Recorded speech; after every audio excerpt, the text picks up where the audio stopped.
Two slangs for today. They are, one, having a hard time. Cuando alguien te dice, I'm having a hard time doing this or speaking about this.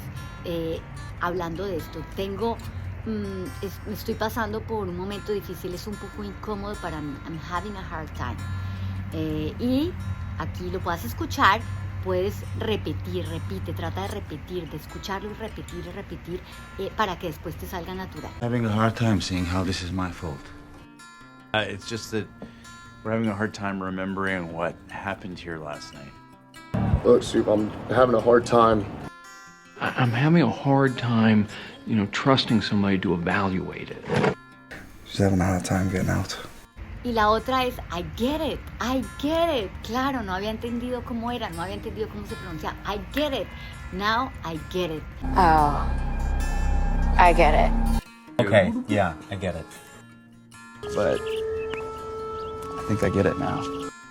I get it! Son los dos slangs. The two slangs for today are almost the opposite. So one, it's I get it, and the other one, I'm having a hard time. I hope that you are practicing because in that way you are going to speak natural. That's good.